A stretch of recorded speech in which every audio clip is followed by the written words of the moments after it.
تو جب فیضان آیا گلزار نقشبندیت کے دربار میں لا کر پیش کیا گیا اور یہ آپ کے سامنے جو بھی 10 منٹ بولنے کا موقع ملے گا حضرت کے سجدے میں موقع ملے گا اور ان کی دعا رہی تو پھر ان کی دعا جو ہے اور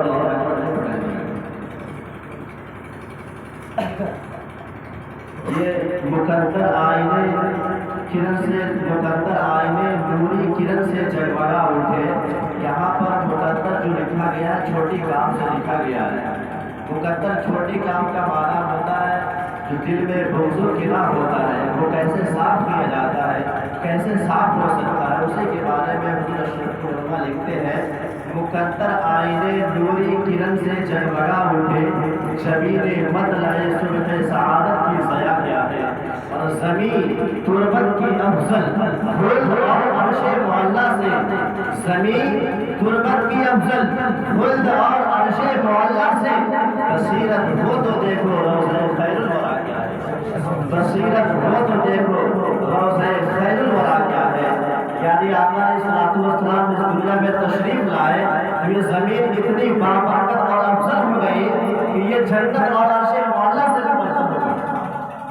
اسے بھی اشعار لکھتے ہیں کہ زمین تربت کی افضل خلد اور عرش معلیٰ سے بصیرت ہو تو دیکھو روضہ خیر الورا کیا ہے. بصیرت ہو تو دیکھو روضہ خیر الورا کیا ہے. معزز صاحب اکرام حضرات الاسلام اصحاب فضل و اہل سنت و جماعت زادهم اللہ تعالی شرف و کرامت. آج میرا روح سلطت اس مجلس مبارک میں محبوب رب العالم صلی اللہ علیہ وسلم کی طرف ہے. آج اس مجلس مبارک میں میرا روح سلطت اس عظیم الشان ہستی کی طرف ہے جو محبوب رب العالمین ہے, جو دونوں عالم کا مالک و مختار ہے, جو سید الانبیاء ہے, جو خاتم النبیین ہے, جن کا امام قرآن ہے اور وہ سارے عالم کا امام ہے اور سارے عالم کے لیے رحمتوں برکتوں نعمتوں سعادت ہے. وہ ایسے مفترض للطاعہ امام ہے کہ ان کی ابتدا کرنے والے مقتدائے روزگار بن جاتے ہیں اور اسے سچی پکی بندگی کرنے والے محبوب الہی بن جاتے ہیں. ہاں وہ ایسے آفتاب ہدایت رسالت ہے جن کی انوار سے پوری کائنات جگمگا رہی ہے. خورشید فلک اور ماہ کامل ان سے اقتصاب فیض حاصل کرتے ہیں. وہ ایسے گلستان نبوت ہے جن سے گلستان عرب و عجم رنگ و بو کا سوال کرتی ہے.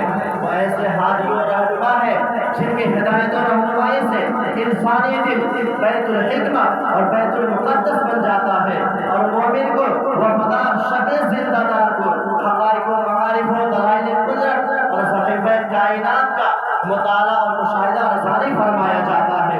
کروڑوں درود و سلام نازل ہو اس ہادی جانواز پر جس کی قدسی تعلیمات سے خاک ڈالے گیتی کے ذرات اور سلگیا پر پہنچ گئے اور پیکر خالق کے مالک کی طرف سے باغ فردوس کے مالک کی طرف سے باریاب صدق میں باریابی ہوئی. اس شعر میں جب حضور اشرف العلماء اپنے تقریر میں کرتے اس کے بعد بار اس شعر کو پڑھا کرتے سلام اس محسن انسانیت پر, سلام اس محسن انسانیت پر, فخر دورہ پر, ہزاروں جس کے احسانات ہے دنیا ایک کا پر, ہزاروں جن کے احسانات ہے دنیا ایک کا پر. آئیے رسول اعظم کی بارگاہ میں بدر پاک رضی اللہ صلی علیہ سیدنا شفیعنا و حبیبنا مولانا محمد طارق وسلم. میں بہت تیزی کے ساتھ اپنے گفتگو کو آگے بڑھانے کی کوشش کروں گا.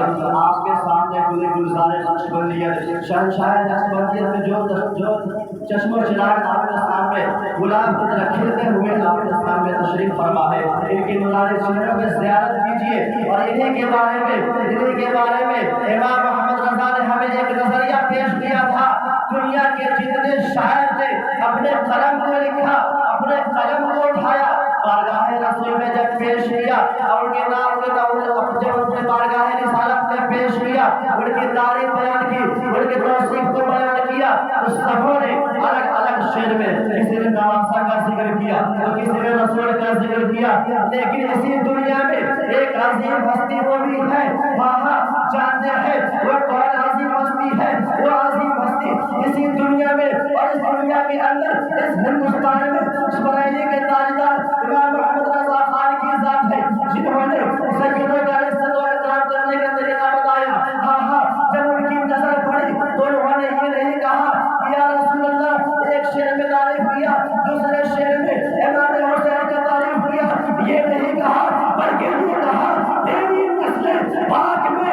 بچہ بچہ نور کا، تیری نسل پاک میں بچہ بچہ نور کا، تو ہے عین نور، تیرا سب زیادہ نور کا۔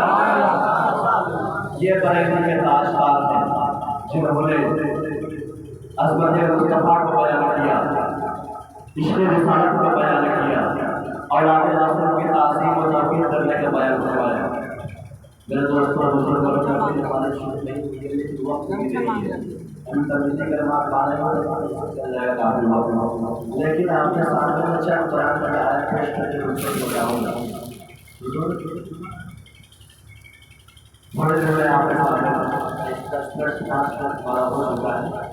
حفاظت پاک کا اللہم صلی علی سیدنا مولانا محمد علیہ وسلم صلی اللہ علیہ وسلم یا رسول اللہ۔